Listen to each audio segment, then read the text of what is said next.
사실 오늘 지금 2주간에 걸쳐서 이 사도행전 26장에 있는 말씀을 우리가 좀 살펴보고 있는 것 같습니다.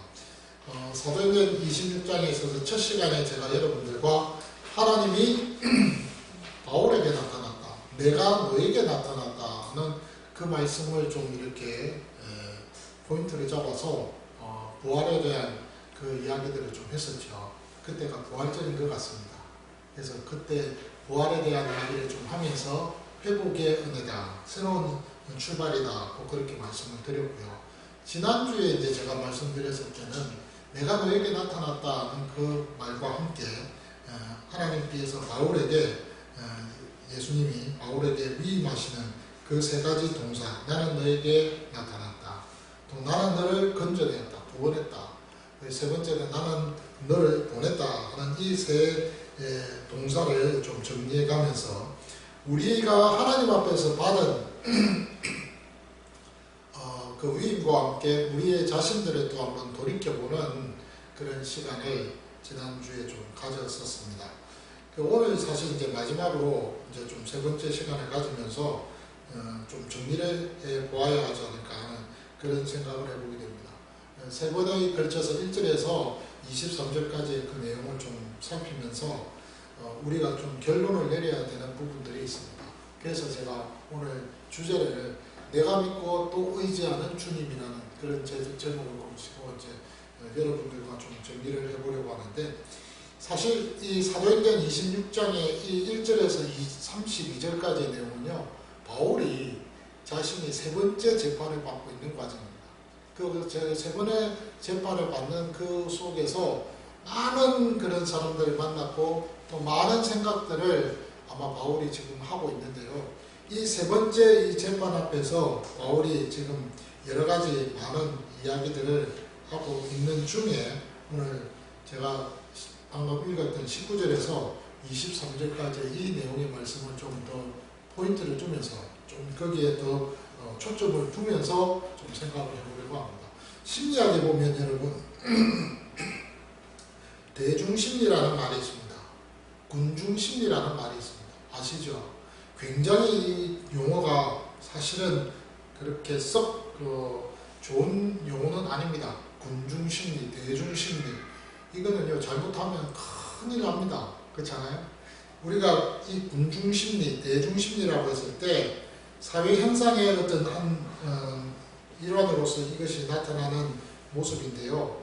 한 사람의 어떤 심리가 아니라 여러 사람들의 심리가 어떤 한 특정한 원인 때문에 영향을 받아서 집단적으로 반응이 일어날 때, 그때 우리는 대중심리, 군중심리 그렇게 말을 합니다. 그 대중심리, 군중심리를 잘 이용하는 그런 사람들은요, 사실은 어떤 쿠데타라든지 또는 우리가 폭동이라든지 데모라든지 이런 것들을 잘 일으킬 수 있는 그런 실력을 갖고 있는 사람이 아닌가 생각을 해보게 되어집니다. 어쨌든 군중심리, 대중심리 그런 겁니다. 1787년입니까? 프랑스에서 대규모의 대폭동이 일어났죠. 그 폭동을 우리는 프랑스 대혁명이라고 합니다. 세계 역사에서 1787년은 굉장한 사건이었습니다. 사실 이 프랑스 대혁명은요, 인류 역사상 자유와 그리고 평등과 그 다음에 사람의 어떤 인권에 대해서 다시 한번 재정립해보는 그런 기회를 준 대사건이었습니다. 그래서 프랑스 대혁명은요, 세계 역사 가운데서 굉장히 전환점에 있어서 어떤 선을 긋는 그런 사건이죠. 군왕제에서 민주제로 이렇게 넘어오는 사건입니다. 물론 프랑스가 1787년에 대혁명이 일어난 그때쯤에 명예혁명이라고 해서 영국에서는 또 혁명이 일어났었잖아요. 근데 그 명예혁명은 피를 흘리지 않고 그 혁명을 일으켰다고 했습니다. 그 전에는 제임스 왕에 의해서 이렇게 이제 왕으로서 왕정 정치를 하다가 명예혁명 이후에 이제 그것이 공화정치로 이렇게 바뀌는 조금 수정된 그런 어떤 정치의 모습이 영국에서 나타나고, 또한 의회 정치로서 지금의 이 모습이 이제 자리 잡게 되어졌는데요. 프랑스는 그렇지 않습니다. 1787년에 대혁명이 있고 나서 왕은 단두대에서 사라지죠. 그리고 나서 대통령제, 의회로서 중심이 되다가 결국은 대통령제가 시행이 되면서 지금까지 행정과 정치의 어떤 모습이 나타납니다. 어쨌든 여러분, 그 사건에서 우리가 보면 군중심리, 대중심리 굉장합니다. 어마어마한 군중들이 폭동을 일으키고 결국에는 나는 못 살겠다, 자유를 달라, 나에게 평등을 달라 라고 하면서 깃발을 들고 앞세워서 달려가는 그림 아시죠? 여인들이 깃발 들고 나가는 거. 그런 어떤 모습, 대중심리와 군중심리가 그렇게 무섭습니다. 오늘 사실 이 대중심리하고 군중심리라는 이 용어 자체에 걸맞는 이런 일들이 지금 사도 바울에게 일어난 것입니다. 바울은요, 세 번째 이 재판을 받으면서도 의도치 않게 정말 하찮은 그 일 때문에 군중심리에 의해서 어처구니 없이 지금 세 번의 재판을 받고 있습니다. 아무것도 아니에요. 그렇다고 해가지고 바울이 정말 유대인들이 말하는 것처럼 성전에 들어가서 그 이방인들과 함께 성전에 들어가서 예배를 드렸느냐, 그런 것도 아니었습니다. 그런데 그 한 사람 한 사람의 몇몇 사람에 의해서 의도치 않은 그리고 하찮은 그런 어떤 이유 하나로 군중심리를 이용해서 결국에는 바울은요, 세 번에 걸쳐서 지금 재판을 받게 되어집니다. 그러나 여러분, 이것도 하나님께서 계획하신 일이었던 것 같습니다. 그래서 본인이 생각하지 못했던 어마어마한 결과들이 지금 바울을 기다리고 있었습니다. 그 가운데서 한 과정 속에서 우리가 잘 아는 대로 벨릭스 총독과 그리고 베스도 총독이라는 이 두 로마의 총독 앞에서 복음을 전하는 기회를 잡았잖아요. 이게 엄청난 겁니다. 아무도 할 수 없는 일을 바울은 지금 경험하고 있죠. 그런데다가 또 자기의 동족을 다스리고 있는 아그리파 왕, 그러니까 헤롯의 그 손자라고 할 수 있는 그 아그리파 왕 그 앞에서 지금 또 고위 관직들 앞에서 예수 복음에 대해서 담대히 전하는 이런 일을 보고 있는 거 보면은 참 하나님께서는 하찮은 것이지만 그런 거 모든 거 하나하나를 세밀하게 잘 인도하시고 그것을 잘 계획을 세워서 하나님의 뜻을 이루어 나가는 그 일에 사용하고 계시지 않은가 하는 그런 생각을 좀 해보게 되어집니다. 어쨌든 여러분, 오늘 이 본문에서 하나님은 지금 바울을 세우셨어요. 복음 전파를 위해서 바울을 세우셨습니다. 이방인을 향한 복음 전파를 위해서 바울을 세우셨습니다. 그리고 그에게 위임을 하셨는데 앞서 말씀드린 대로 세 개의 동사를 쓰면서 사용하면서 위임을 해주셨습니다. 나는 너에게 나타났다. 나는 너에게 나타났다. 다른 사람에게 나타나지 아니하고 바울 그에게 나타났다. 그리고 두 번째는 내가 너를 구원했다. 내가 너를 구원했다. 이 구원은 이스라엘 군중들 가운데에서 바울을 구원하, 살려낸 그 사건도 있지만은 바울이 생각했던 그 아집과 고집과 바울의 그 어떤 고정관념 그리고 바울의 어떤 그런 여러 가지 잘못된 생각들, 어그러진 생각들, 마음들 이런 곳에서 바울을 건져내신 분이 구원하신 분이 하나님이십니다. 내가 너를 그렇게 건져내었다 라고 말씀합니다. 그리고 마지막은 내가 너를 그렇게 너의 아집 속에서 머물고 있는 너와 똑같은 동일한 그룹들에게 내가 너를 보냈다. 보냈다는 거죠. 그것이 바로 하나님이 바울을 위임하신 그 신분의 증명의 방법이었습니다. 하나님께서 바울을, 우리 예수님이 이 바울을 이렇게 위임을 하셔서 그렇게 보내셨는데, 보내셨을 때에 그때에 사실 바울에게 있어서 하나님이 목적이 있었습니다. 그 목적을 오늘 본문의 18절은 이렇게 이야기합니다. 그 눈을 뜨게 했다. 그들의 눈을 뜨게 해서 어두움에서 빛으로 옮기도록 하는 그 목적으로 바울을 그들에게 보냈다는 거예요. 그리고 사탄의 권세에서 하나님께로 돌아오게끔 하기 위해서 바울을 그들에게 보냈다고 그렇게 말씀을 하십니다. 무엇보다도 죄사함은 죄사함, 그리고 나를 믿어 거룩하게 된 무리 가운데에서 기업을 그들이 얻을 수 있도록 하시기 위해서 바울을 선택해서 그들에게 보낸다. 그렇게 지금 예수님은 지금 바울을 이렇게 선택했던 그 목적에 대해서 설명을 하고 있습니다. 사실 바울이 이렇게 세 가지의 목적을 하나님께로부터 받고 예수 그리스도로부터 받고 그래서 이렇게 보냄을 받았는데 바울이 이렇게 하는 건 아니겠죠. 어두움에서 빛으로 사단의 그 굴레에서 하나님께로 돌아오게 하고 영원한 기업을 바울이 주는 것은 아닙니다. 그것은 아니고 사실은 그리스도의 말씀과 거룩한 그 영을 통해서 예수 그리스도 그 한 분에 의해서 이 모든 일들이 이루어지는 것이라는 사실입니다.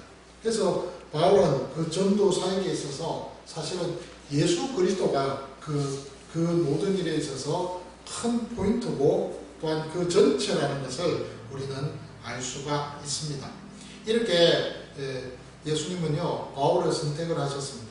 그리고 그를 보내셨습니다. 이 세 가지 목적 때문에 어둠에서 빛으로 그 다음에 사단의 권세에서 벗어나서 하나님께로 옮기고 그리고 영원한 기업을 그들에게 주기 위해서 이 바울을 선택을 하셨다는 거예요. 그리고 나서는 이제 19절부터 우리가 기록된 말씀을 보게 되면 이 사실에 대해서 사실은 바울은요 어떠냐면은 어떤 마음을 갖고 있느냐면은 오늘 19절에 보니까 하늘에서 보이신 것을 내가 거스르지 않겠다고 했습니다. 거스르지 않겠다. 순종했다는 거예요. 바울은 하나님이 자신에게 보여주신 그 모든 일에 대해서 의심하지 않았어요. 그리고는 바로 즉시 그 내용들을 순종했다. 그렇게 19절은 자신은 설명을 하고 있는 것을 보게 됩니다. 중요한 것은 여러분 하늘에서 보이신 것을 내가 거스르지 아니했다라고 했을 때 그때 바울의 그 심정을 저와 여러분들은 좀 생각을 해야 할 것입니다. 그동안에 바울이 가지고 있었던 그 고정관념 그리고 그 아직 고집 그리고 잘못된 그 생각 속에서 바울이 수많은 사람들에게 많은 좋지 않은 영향력을 보였을 때 그때 바울 자신이 얼마나 의기양양했겠습니까? 근데 그것을 한순간에 잘못되었다라고 하고 돌이킬 때 그것은요 어마어마한 결단이라는 사실입니다. 여러분 자기가 가지고 있던 생각과 고정관념과요 그리고 여러 가지 많은 것들을 한순간에 일순간에 딱 정리하고 돌이킨다는 것은요 엄청난 용기가 필요합니다.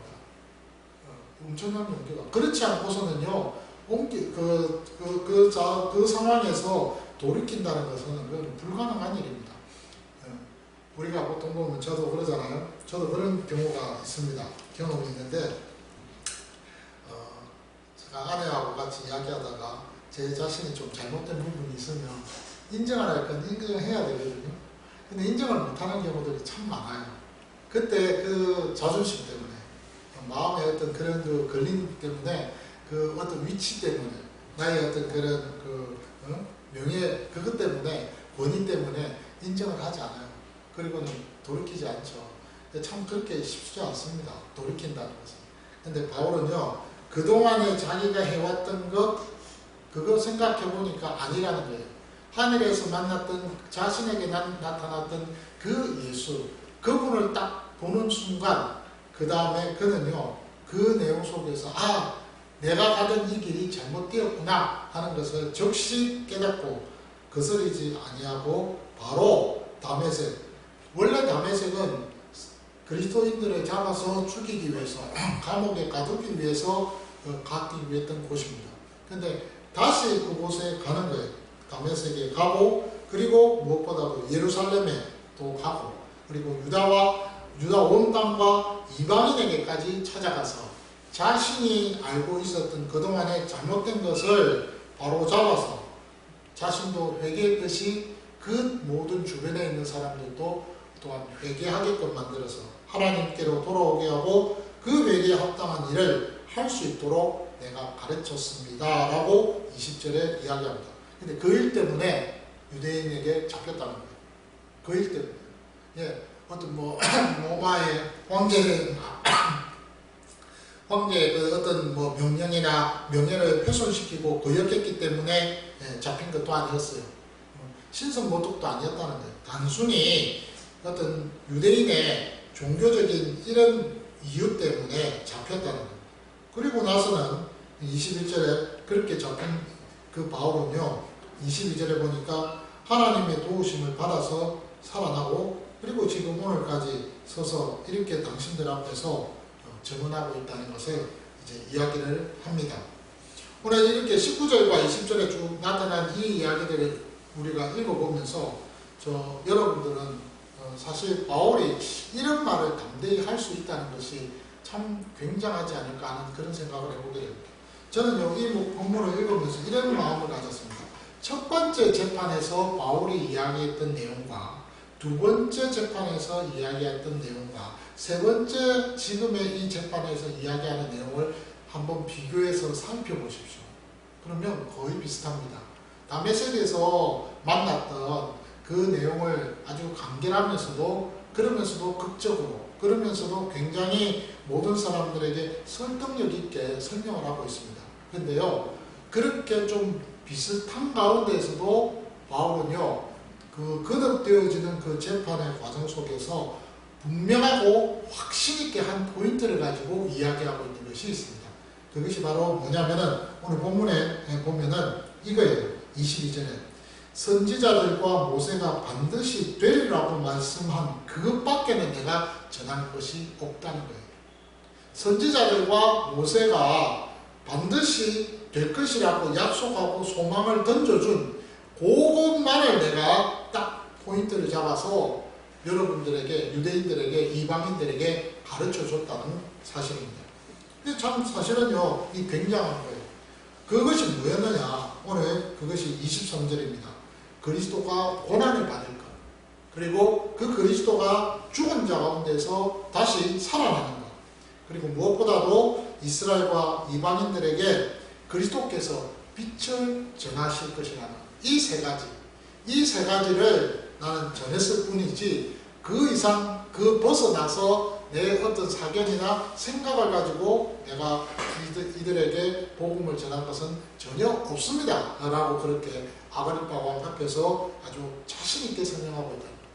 세 번에 걸쳐서 재판을 받는 가운데에서 점점 시간이 가면서 그 재판이 반복되어지고 거듭되는 중에서 분명하게 바울은요, 부활의 예수를 증언하고 있다는 사실. 예수님은 부활했다는 거예요. 죽은 자 가운데서 다시 사셨다는 거예요. 그 사실을 분명하게 지금 바울은요, 모든 사람들 앞에서 설명을 하고 있습니다. 사실 이 내용은요, 어떤 면에서 보면 우리가 한번 짚고 넘어가야 될 것입니다. 유대인들은 사실 바울이 지금 이야기하고 있는 이 내용에 대해서 자신들이 전혀 인정하지 아니하는, 이것은 어떤 새로운 하나의 진리라고 그렇게 착각하면서 바울을 매도하고 누명을 씌워서 재판석 위에 지금 세우는 겁니다. 근데 사실은요, 어떤 면에서는 엄격하게 생각하면은 오늘 바울이 그랬잖아요. 모세와 선지자와 모세에 의해서 이미 전해져서 약속되어지고 이미 알려준 그 소망을 내가 가르치는 것이라고 했습니다. 그게 뭘까요? 그것은 메시아예요. 그리스도 예수라는 단어를 빼고요. 예수라는 단어를 빼고 구약으로 말하면 메시아. 그죠? 메시아. 그 다음에 헬라어로 말하면 뭐예요? 크리스투스. 그리스도라는 단어예요. 기름 부음 받은 자예요. 그 소망을 그 옛날 구약시대 때 선지자들과 모세에 의해서 계속해서 이스라엘 백성들에게 전해졌고 그 소망을 가질 수 있도록 가르쳤고 약속으로서 그들에게 언약으로서 주었다는 거예요. 말씀하셨다는 거예요. 그런데 그 사실에 대해서 구약에 있던 그 내용을 지금의 이 바울 시대 때의 이 사람들은 그 사실을 예수님이 그분이시라는 사실을 믿지 않는 거예요. 예수님이 그분이다, 메시아다, 그분이 그리스도이시다라는 사실을 인정하지 않는 거예요. 예, 그런데 바울은 어떻다는 거예요?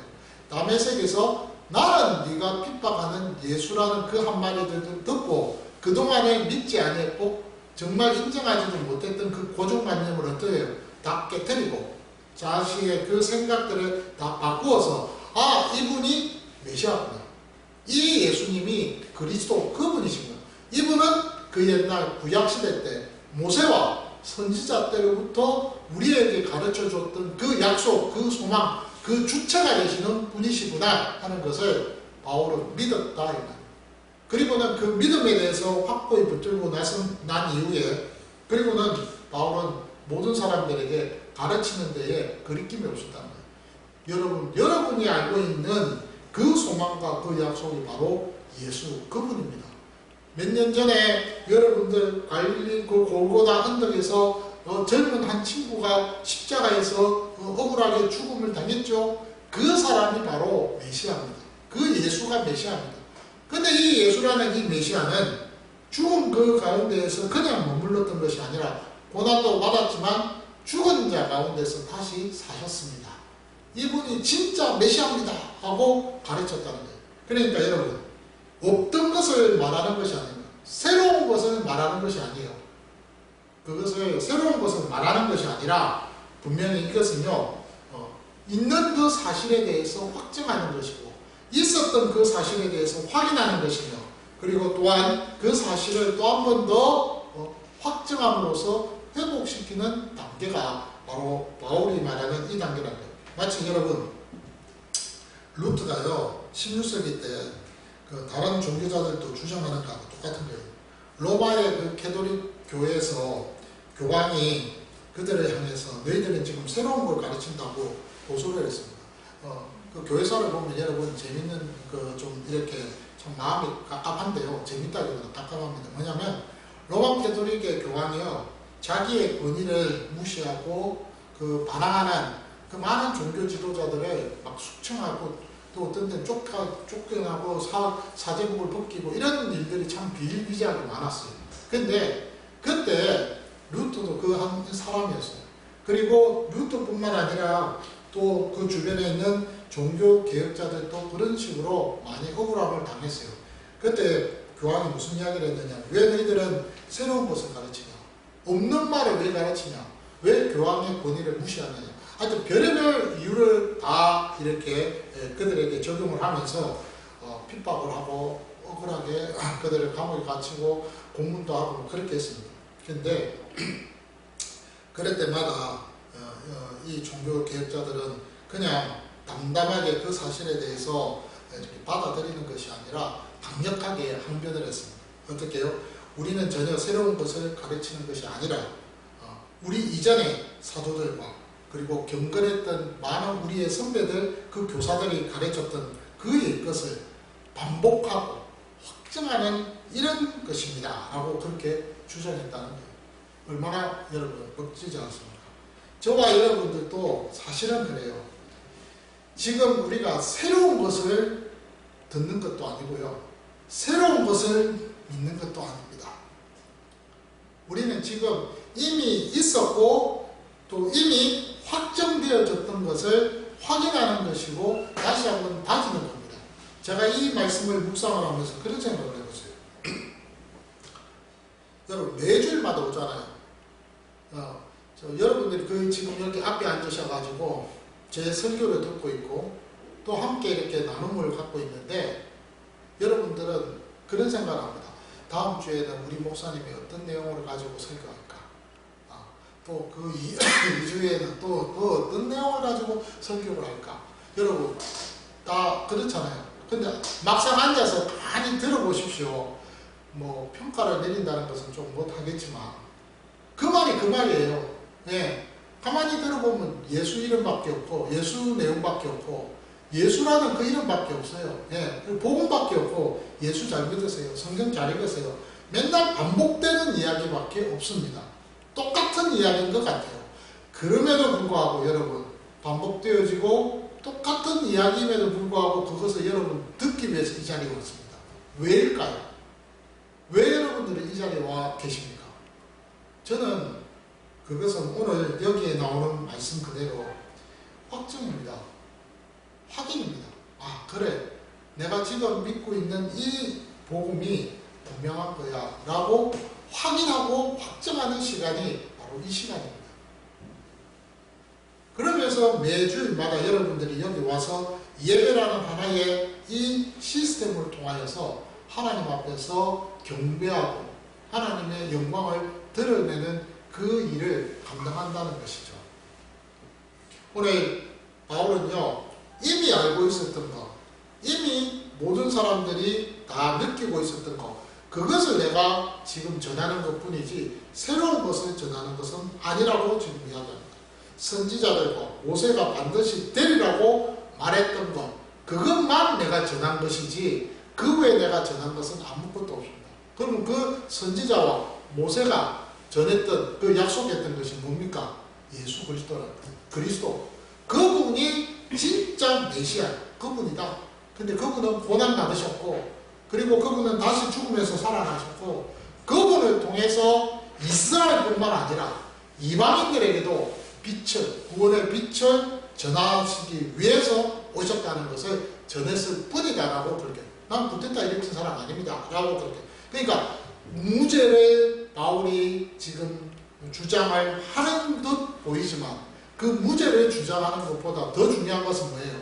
그리스도 예수, 그 복음을 전하는 그 일에 중점적으로 초점을 맞추어서 지금 열정적으로 선포하고 있다는 말입니다. 오늘 제가 이 말을 묵상을 하면서 저는 그렇게 생각해요. 제가 믿고 있는 이 예수를 저와 여러분들은 어떻게 생각하고 있는가? 사실 여러분, 우리가 살아가면서 내가 믿고 있는 이 예수에 대해서 한 번쯤 여러분들이 생각을 해보셨습니까? 그리고 내가 믿는 그 예수를 매 순간순간마다 살아가면서 여러분들은 질문을 하면서 매일매일 묵상을 하십니까? 한번 질문을 던져봅니다. 사실 바울이 이렇게 이런 사람이 되는 것은요, 우리가 볼 때는 이 사람이 자기의 사명이고 자기가 해야 할 역할이 이것이었기 때문에 당연히 그 당시에 바울은 이렇게 될 수밖에 없었어라고 여러분들 말을 합니다. 근데 사실 여러분, 사람이 살아가는 그 모습은요 똑같습니다. 바울도 화장실 안 가야겠어요? 바울은 뭐 밥 안 먹습니까? 바울은 사람이에요. 사람입니다. 화도 나고요, 슬퍼도 하고요, 우리하고 똑같은 사람입니다. 여유로운 시간을 좀 가져보고 싶어 하고요, 피곤할 때 지칠 때는 잠도 자고 싶어 하고요. 바울이라고 어디 뭐 초인이었겠습니까? 똑같습니다. 그런데요, 실제적으로 우리하고 똑같이 살아갔던 바울인데 바울과 우리가 비교를 해봤을 때 차이점이 뭐가 있을까요? 어떤 차이점이 있을까요? 그것은 사실 바울에게 있어서 그 고백이 빌립보서에 나타나는 고백입니다. 네, 바울은요, 사나 죽으나 내 몸에서 그리스도만 존귀히 나타나기를 원한다는 일편단심의 이 삶의 목표가 있었다는 겁니다. 내 몸에서 그리스도만 존귀해야겠는데 무슨 말일까요? 내 한평생 전체는 예수밖에 없습니다. 골로새서 3장 10절에 예수가 이 세상의 모든 것이라고, 그분이 나의 모든 것이라고, everything이라고, 그 성경의 개역 개정에 보면 만유라고 표현해요. 만유. 세상의 전체 모든 것이라고. 그러니까 결국은 뭐냐면 예수 그리스도가 우리의 모든 인생의 전부라는 거예요. 근데 바울이 실제로 그렇게 살았다는 거예요. 자신이 천막을 짓고 사람을 만나고 밥을 먹고 화장실을 가고 쉬면서 좀 이렇게 멍 때리기도 하고 지쳐서 잠을 자기도 하고 하다 우리와 똑같은 일상의 삶을 살아갔던 삶이었다 하더라도 우리하고 조금 차이점이 있었던 것, 많은 차이점이겠죠. 그것은 바로 골로새서 3장 11절입니다. 내 몸에서 그리스도만 존귀히 여기겠다는 빌립보서의 그 고백이 바울되게 했다 이 말입니다. 그것이 우리하고 차이점입니다. 그래서 그는요, 한평생 살아가면서 예수밖에 없었어요. 왜요? 너무나 그 예수 다메섹에서 만났던 그 경험이 강력했기 때문에. 그래서 제가 여러분 3주에 걸쳐서 말씀을 드리면서 하나님께서, 우리 주님이 여러분들에게 나타나셨다는 이 사실이 엄청납니다라고 표현했던 거예요. 여러분, 진짜 예수 만나면요 어떨까요? 진짜 예수 만나면 어떻게 될 것 같아요? 여러분 진짜 예수 만나면 달라집니다. 왜요? 몰랐던 진짜 제가 전혀 생각지 못했던 그런 존재를 만났어요. 엄청납니다. 한평생 내 목숨을 저 사람을 위해서 내가 걸고 내가 살아갈 수 있을 거야 라고 각오 안 할 수 없겠죠. 바울은 그랬다는 거예요. 그래서 네로 황제 앞에서도 담대하게 나아가서 복음을 전하고, 그리고는 AD 63년입니다. 그때 참명당했어요. 그리고 나서 네로가 폭동에 의해서 이제 이렇게 자살하고 죽는데, 어쨌든 그런 과정 속에서 바울은요 그렇게 해서 일편단심이었다는 거거든요. 오늘 저는 여러분들에게 이 말씀을 전하면서 이렇게 한번 질문을 던지고 싶어요. 나를 만나주신 예수 그리스도, 그분이 누구시라고 생각하십니까? 여러분들에게 나타나셔서 만나주신 그 예수님이 여러분들 누구시라고 생각합니까? 그분을 만나셨습니까? 매일매일 매 순간마다 한번 질문을 던져보세요. 그분이 어떤 분이신가? 그리고 그 예수 그리스도를 통해서 어떤 삶의 보장을 받으셨습니까? 진짜 이 한 질문을 던져보세요. 내가 그분에게 어떤 삶을 살아갈 것인지에 대한 보장을, 모든 사람들은요 다 잘 살기를 원합니다. 편안하게 살기를 원합니다. 행복하게 살기를 원합니다. 그렇잖아요. 행복하게 살기를 원해. 우리 주변에, 내 주변에 나의 삶에 있어서 좀 어렵고 힘든 일을 안 만났으면 돼. 그게 모든 사람들의 꿈이고 바람이에요. 그런데요, 그런 바람 속에서 그리스도 예수께서 우리에게 어떤 삶을 약속하셨느냐, 보장하셨느냐. 그분이 보장하셨었다면 나는 이런 일이 안 일어났을 텐데 왜 일어나느냐는 거예요. 왜 일어나느냐. 그런데 놀라운 것은 그 답을 주님께서 우리에게 주셨어요. 그런데 그 답을 주셨음에도 불구하고 우리는 그 답을 인정을 못하고 있는 부분이 있어요. 그때 찾으셔야 돼요. 찾는 것을 우리 주님은요, 너 왜 찾아? 라고 하지 않으신다는 거예요.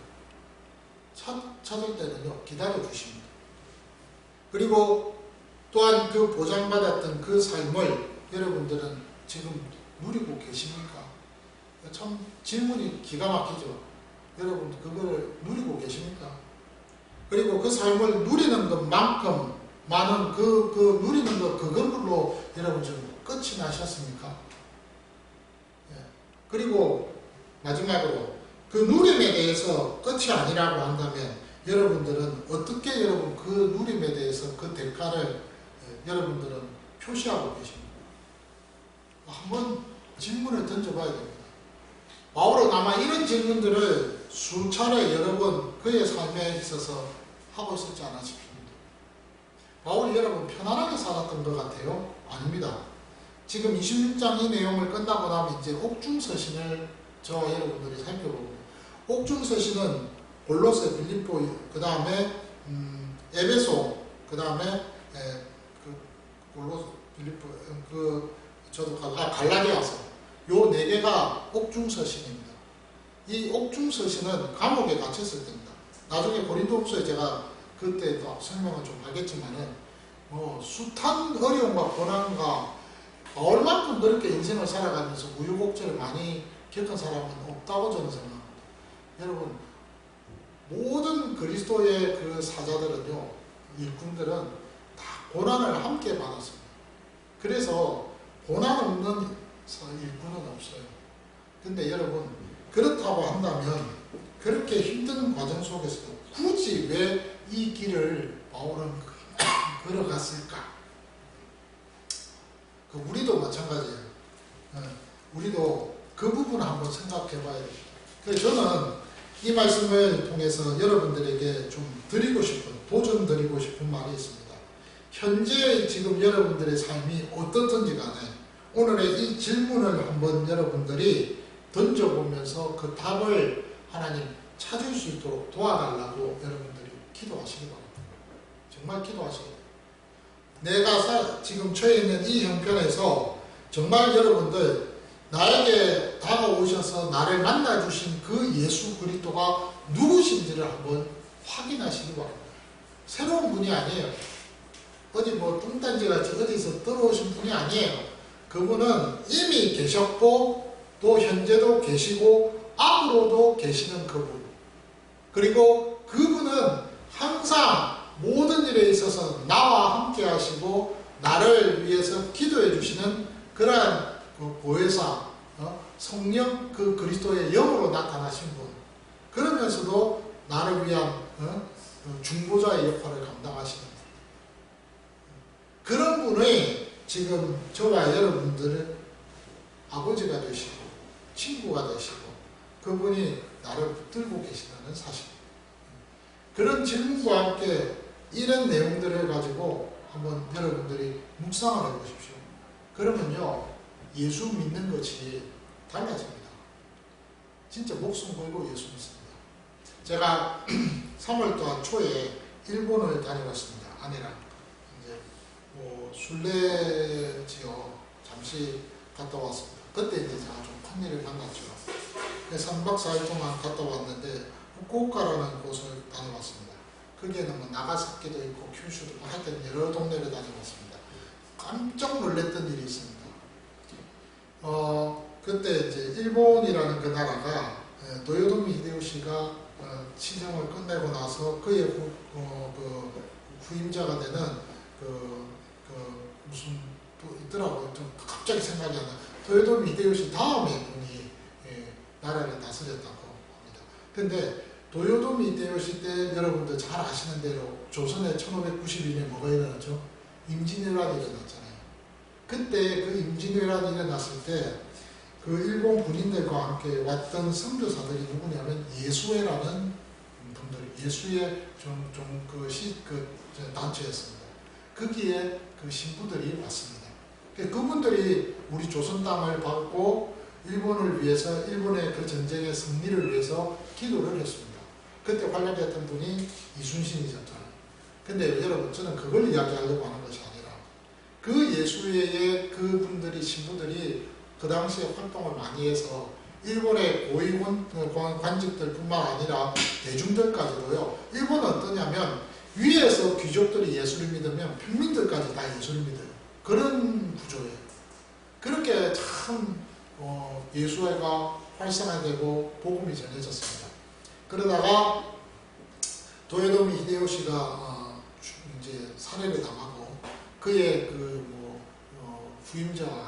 후계자가 이제 다시 이제 쇼군이 되어서 그래서 이제 나라를 다스렸는데 그때 어떤 일을 벌였느냐면 이분은 모든 외수에 있는 사람들, 선교사들 비롯해서 그 믿는 사람들이 다 숙청했어요. 순교를 시킵니다. 참 잔인하게 죽였어요. 그래서 뭐 어마어마하게 많은, 심지어는 3살짜리 아기도 막 그 자리에서 죽이고 이런 이제 아주 엄청난 일을 하고 있는 것을 이제 그 성지순례 일본을 돌아다니면서 제가 보았습니다. 근데요, 제가 이제 뭘 이야기하고 싶었더냐면, 그렇게 참 어려움을 당한 가운데에서 이제 예수 믿는 사람들이 다 이제 사라졌다고 생각했는데 잠재적 그리스도인들이 있었던 거예요. 그러니까 자기가 예수 믿는 것을 숨기고 살았던 사람들이 있었어요. 그 지도자가 죽고 난 이후에 다시 또 다른 어떤 지도자가 생기고 세월이 흘러가면서, 그러면서 내가 예수 믿는 사람이라고 숨겼던 사람들이 다시 자신이 예수 믿는 사람이라고 드러내기 시작해요. 그러면서 이제 교회가 세워지고 성당이 세워지고 이렇게 하는 거예요. 그래서 각각 그 일본의 나가사키 그 지역을 돌면서 오래된 교회들이 몇 군데 있는데 가보니까 다 자그만해요. 제가 그걸 보면서 느낀 것이 뭐냐면, 제가 아는 선교사님이 있습니다. 그분이 어떤 말을 했느냐면 저한테, 일본 사람들이 예수를 믿습니다 라고 고백을 하고 세례를 받으면 거기에 목숨을 건대요. 진짜 목숨을 건대요. 깜짝 놀랐어요. 우리는 예수 믿습니다 하고 세례를 받으면 그거는 예수 믿는 사람으로 하나의 의식일 뿐이라고 생각을 하는 경우도 있잖아요. 근데 일본은 그렇지가 않대요. 일본은 개신교회 교회를 다니시는 분이나 천주교에 계시는 분이랑 똑같답니다. 내가 영세를 받든 세례를 받든 그 받는 그 순간부터 나는 이제는 뭐예요? 예수님의 신부다. 난 예수님 믿는 사람이다. 그래서 그때부터 목숨을 건져요. 그리고는 어떤 어려움과 환경이 와도 자기 목숨을 기꺼이 내는 거예요. 그렇게 하면서 예수는 목숨처럼 믿는다. 제가 그 말을 듣고 이번에 3월달에 성지순례를 갔다 오면서 제가 많은 것을 좀 느꼈습니다. 조금 몸은 불편해도 그래도 뒤늦게 쫓아다니면서 한 군데군데를 보면서 많은 것을 제가 느꼈습니다. 오늘 저와 여러분들이 사실 바울도 그렇듯이 우리의 신앙도 그렇습니다. 저는요, 여러분들이 이 평화시대에 평화롭게 신앙생활하고 예수 믿는 것이 얼마나 행복한 일인지 모른다고 하는 것을 느꼈으면 좋겠어요. 저는 정말 행복한 사람입니다. 만약에 내 부모 때에 나도 태어나서 똑같이 그랬다면 저도 얼마나 힘들었겠습니까? 예. 얼마나 힘들었겠습니까? 근데 우리는 그런 시대에 안 삽니다. 우리는 평화시대에 삽니다. 예수 믿는다고 힘들고 어려운 일이 있습니까? 예수 믿는다고 괴로운 일이 있습니까? 예. 한때는 제가 어릴 때 학교 다닐 때 국기에 대한 경례를 못하게 했습니다. 그때 국기에 대한 경례 못하게 했을 때 선생님이 저한테 와서 하는 말이 왜 국기에 대해 경례 하지 마? 안 해. 그러니까 저는 예수 믿기 때문에 그 우상숭배라서 못합니다. 그 대답을 했어요. 그래갖고 제가 혼이 났어요. 그래서 뺨을 맞았어요. 제가 초등학교 2학년 때 그런 경험이 있습니다. 2학년 때. 나도 참 그때는 왜 그렇게 대답했는지 모르는데, 그러니까 별거 아닌 일이지만 그런 작은 일도 있었다는 겁니다. 그 옛날에. 그런데 지금은 그런 거 없잖아요. 우리에게 있어서, 신앙에 있어서. 오늘 저는 그래요. 3번에 걸쳐서 거듭되어지는 그 재판 속에서도 시간이 가면 갈수록 바울이 확고하게, 분명하게, 그리고 더 확인하면서 이 내세우는 이 예수 그리스도. 이분에 대해서 너무나 분명하기 때문에 그는 목숨을 걸 만큼 자신의 일에 대해서 정말 확신을 가지고 나아가는 것처럼 저와 여러분들의 신앙도 그랬으면 좋겠습니다. 근데요, 내가 믿고 의지하는 그 주님이 바로 그런 분입니다. 근데 그분이 우리에게 지금 말씀하십니다. 뭐라고? 내 모든 형편 아시는 주님. 늘 보호해 주실 것을 나는 확실히 어떻다고요? 안 해. 이 고백이 우리의 고백이 되기를 주의 이름으로 축원합니다. 아멘. 네, 감사합니다.